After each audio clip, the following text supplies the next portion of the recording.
masarap, malambot, madikit at kahit saan kumakapit. Ito ang bubble gum. Ipinagbawal ito sa Singapore dahil nakakaperwisyo raw ito sa kalinisan ng kapaligiran. Dapat din ba itong ipagbawal sa Pilipinas gaya sa Singapore? Hindi naman per se kailangan na ipagbawal yung bubble gum mismo. Kumbaga, it's more of the discipline with the people eh. Kumbaga, anyone can do whatever they want, but then they have to do it in the right way.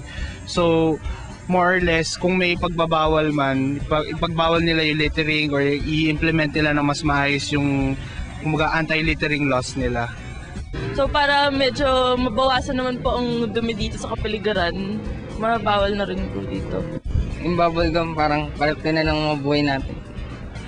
So parang kung tatanggalin nila, baka madaming magalit. Kahit na maliit na bagay lang.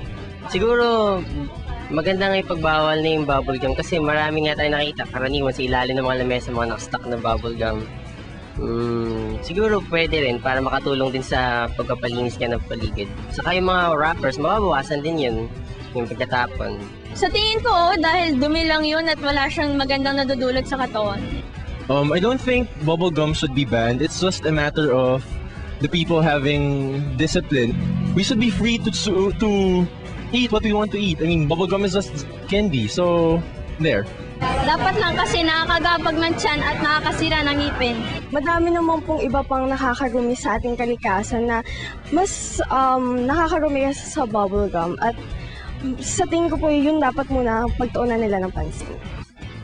Oo, kasi di ba ang dami namang mga bata na walang disiplina. So kung gusto nyo ng disiplina, kailangan parang matigas yung pagkagagawa mo ng batas. As long as you dispose of it properly. Kasi parang lahat rin ng mga ng mga garbage ganun rin. Kung if you don't dispose it properly, wala rin. Kayo, ano sa tingin nyo?